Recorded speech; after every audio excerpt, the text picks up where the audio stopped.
Bonjour, nous sommes le 24 février 2022, une date à retenir. La Russie semble engagée dans une invasion de l'Ukraine. On en est au stade préparatif de destruction de défense antiaérienne. Il y a encore des gens qui pensent que la Russie va se limiter à une invasion de la partie est de l'Ukraine. C'est possible, enfin ça paraît peu probable, d'autant que dans un discours hier soir, M.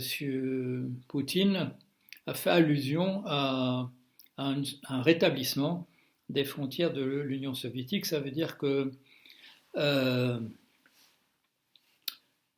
il se déclare prêt à embrayer sur les pays baltes. C'est en tout cas comme ça que je vois que des tweets venant des pays baltes interprètent son discours d'hier.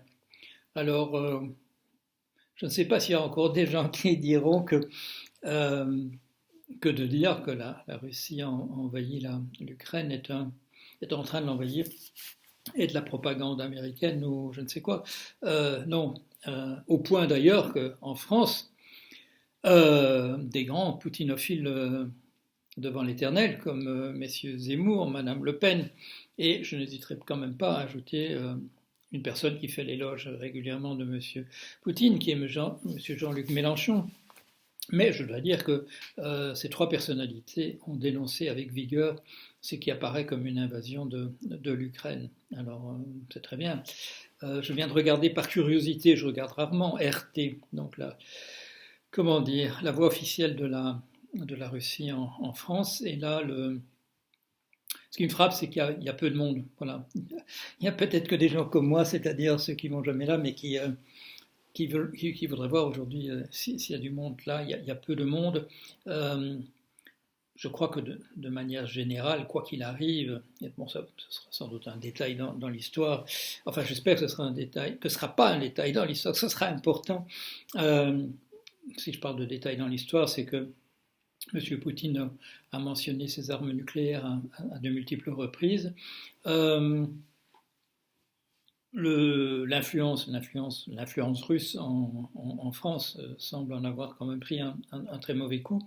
Euh, que restera-t-il je dirais, des tentatives russes d'influencer la politique française? Mon interprétation, c'est qu'ils n'en auront plus besoin. Ils n'en auront plus besoin. La doctrine Gerasimov, c'était bien tant qu'on était en position de faiblesse, c'est-à-dire de provoquer la zizanie dans les pays hostiles. Une fois qu'on a gagné, c'est plus nécessaire. C'est plus nécessaire. J'avais donc fait le 26 janvier, j'ai fait une vidéo qui s'appelait Et maintenant la guerre. Alors bon, voilà, je vais pas y revenir puisque tout ce que j'ai dit dans cette vidéo est confirmé. Mais du coup, je suis allé regarder une autre vidéo beaucoup plus ancienne, enfin beaucoup plus ancienne, qui date d'un an et quelques mois, faite le 18 décembre 2020 et que j'avais intitulée là, Les États-Unis ont perdu. Et j'avais envisagé, comme je l'explique, j'avais envisagé un autre titre qui était La Russie a gagné. Et j'expliquais que la raison pour laquelle je n'avais pas mis La Russie a gagné, c'est que la Russie démentait le fait que c'était bien elle qui a noyauté entièrement tous les réseaux informatiques, enfin de 18 000 entreprises et organismes divers d'États aux États-Unis. Je rapportais ça le 18 décembre. Et il y a des gens, curieusement, qui m'ont dit mais vous êtes absolument ridicule quand j'ai rappelé récemment ce que je disais en fait dans cette vidéo. C'est-à-dire que les Américains avaient reconnu que parmi leurs systèmes complètement infectés sur le plan numérique, sur le plan du logiciel, il y avait la gestion des silos nucléaires. Alors on me dit, mais vous rêvez absolument, absolument pas. C'était dans les journaux, c'était voilà la une des journaux, le 17, voilà la veille, sans doute du jour où je fais ma vidéo, le 17 décembre 2020. Pourquoi a-t-on oublié ça? Pourquoi a-t-on oublié ça? Pourquoi je pouvais déjà dire que la Russie avait gagné? Parce qu'avec une telle maîtrise sur l'adversaire, et quand on entend M. Poutine dire si vous branchez, si vous essayez d'intervenir en Ukraine, vous n'allez pas en croire vos yeux ni vos oreilles, c'est ça, c'est ça.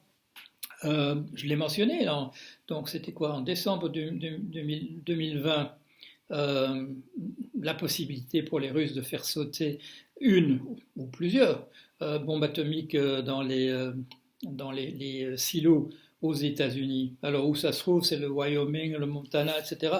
Si j'ai bon souvenir, le Dakota du Sud. C'est pas au centre de New York, heureusement, mais ça ferait quand même du bruit, d'autant que ce sont des endroits, vous le savez bien, où on vote massivement Trump. Il y a des gens là qui se sentiraient quand même trahis si ça devait péter.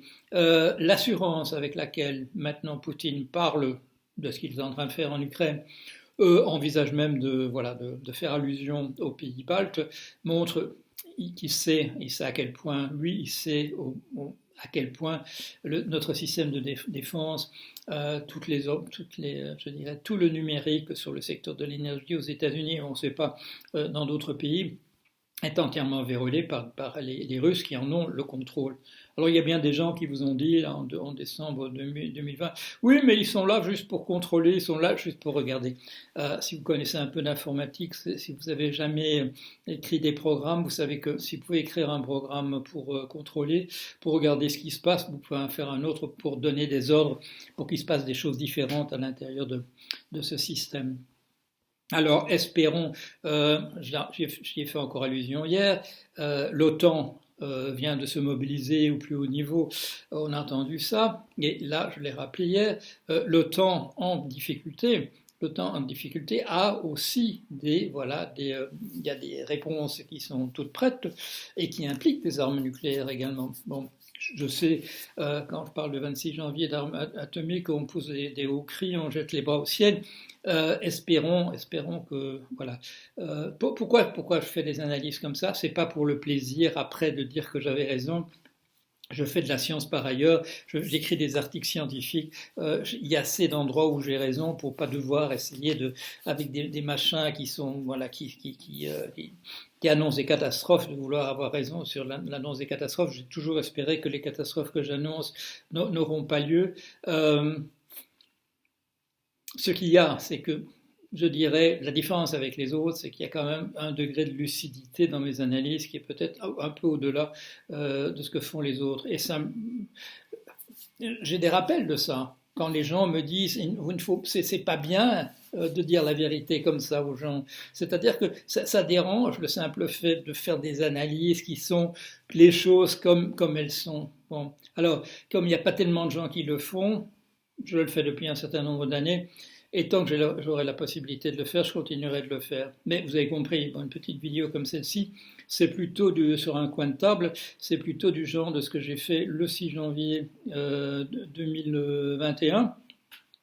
Le 6 janvier 2021, quand j'ai fait quelques petites vidéo comme ça sur un coin de table en direct pendant l'invasion. Là, c'était l'invasion la prise du Capitole de l'Assemblée nationale américaine le 6 janvier par des émeutiers à la solde de Monsieur Poutine par personne interposée, Monsieur Trump. La doctrine Gerasimov de provoquer la zizanie dans les pays a très très bien fonctionné, même si elle devait s'arrêter demain, comme je l'ai dit, parce que la Russie aurait véritablement gagné. C'est quand même été quelque chose qui a été agi de main de maître en France et dans d'autres pays, aux États-Unis, etc.